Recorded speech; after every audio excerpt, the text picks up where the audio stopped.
July August গণঅভ্যুত্থানে সংঘটিত গণহত্যার মামলায় ক্ষমতাচ্যুত সাবেক প্রধানমন্ত্রী শেখ হাসিনা, সাবেক স্বরাষ্ট্রমন্ত্রী আসাদুজ্জামান খান কামাল ও সাবেক আইজিপি চৌধুরী আবদুল্লাহ আল মামুনের বিরুদ্ধে তদন্ত প্রতিবেদন দাখিল করা হয়েছে। সকালে আন্তর্জাতিক অপরাধ ট্রাইব্যুনালের চিফ প্রসিকিউটর তাজুল ইসলামের কাছে এই প্রতিবেদন দাখিল করে তদন্ত সংস্থা। জুলাই গণহত্যার মামলায় এটি শেখ হাসিনার বিরুদ্ধে প্রথম তদন্ত প্রতিবেদন। তদন্ত শুরুর 6 মাস 28 দিনের মধ্যে শেখ হাসিনার বিরুদ্ধে প্রতিবেদন দাখিল করা হলো। জুলাই গণহত্যার মাস্টারমাইন্ড হিসেবে শেখ হাসিনার বিরুদ্ধে ছাত্র জনতার উপর গুলি চালানো এবং লাশ পুড়িয়ে ফেলার নির্দেশ, আহতদের হাসপাতালে যেতে বাধা সহ 5টি গুরুতর অভিযোগ আনা হয়েছে। পরে ব্রিফিংয়ে চিফ প্রসিকিউটর তাজুল ইসলাম জানান, জুলাই গণহত্যার বিচারে কোনো অনিয়ম দেখতে চান না তারা। আন্তর্জাতিক মানের ত্রুটি মুক্ত এবং ন্যায় বিচার করতে চায় প্রসিকিউশন।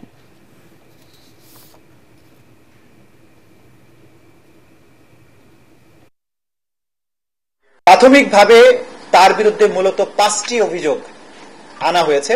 দুটো অভিযোগের কথা শুধু আপনাদেরকে আমরা জানাবো। প্রথম অভিযোগটা হচ্ছে যে তিনি এই মানবতা বিরোধী অপরাধ সংগঠনের উস্কানি দিয়েছিলেন, প্ররোচনা দিয়েছিলেন। 14 জুলাই তারিখে সংবাদ সম্মেলনের মাধ্যমে আন্দোলনরত শিক্ষার্থীদেরকে রাজাকারের বাচ্চা, রাজাকারের নাতিপুতি, রাজাকার এইসব বলেছিলেন। দ্বিতীয় যে অভিযোগটা এখানে করা হয়েছে সেটা হচ্ছে সরাসরি নির্দেশ।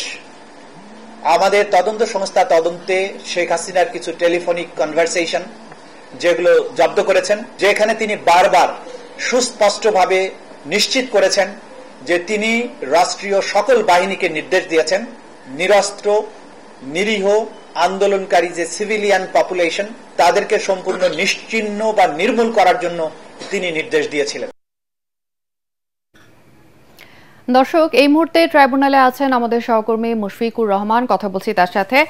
মুশফিক, শেখ হাসিনার তদন্ত প্রতিবেদনের বিষয়ে সবশেষ কি তথ্য আছে আপনার কাছে জানাবেন?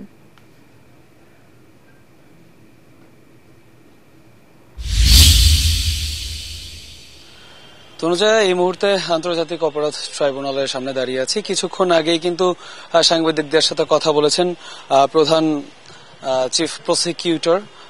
তিনি আমাদেরকে যেটা জানিয়েছেন যে সকালে কিন্তু আন্তর্জাতিক অপরাধ ট্রাইব্যুনালের যে তদন্ত সংস্থা তারা কিন্তু শেখ হাসিনা সহ 3 জনের বিরুদ্ধে কিন্তু জুলাই আগস্টের যে মানবতা বিরোধী অপরাধ সেটার তদন্ত রিপোর্ট জমা দেয় এবং শেখ হাসিনা ছাড়া বাকি 2 জন সাবেক স্বরাষ্ট্রমন্ত্রী আসাদুজ্জামান খান কামাল, এছাড়া পুলিশের সাবেক আইজিপি চৌধুরী আবদুল্লাহ আল মামুন, তাদের বিরুদ্ধেও কিন্তু এই তদন্ত প্রতিবেদন জমা দেওয়া হয়। তারপর পরে কিন্তু সাংবাদিকদের সাথে কথা বলেন প্রধান প্রসিকিউটর মোহাম্মদ তাজুল ইসলাম।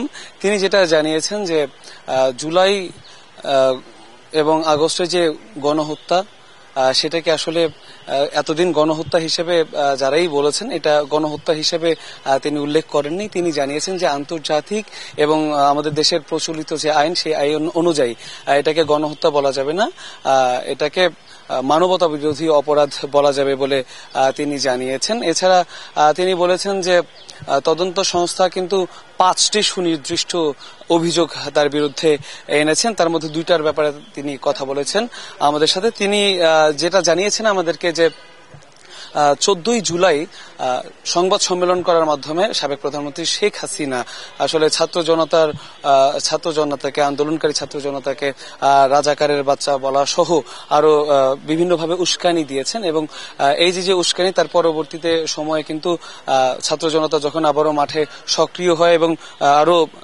আন্দোলনের মাত্রা আরো বাড়িয়ে দেয় তখন কিন্তু আইন শৃঙ্খলা রক্ষাকারী যে বাহিনী ছিল সেই বাহিনীকে তিনি কিন্তু সরাসরি নির্দেশনা দিয়েছিলেন যে ছাত্র জনতার উপরে বা আন্দোলনকারীদের উপরে হামলা চালানোর জন্য।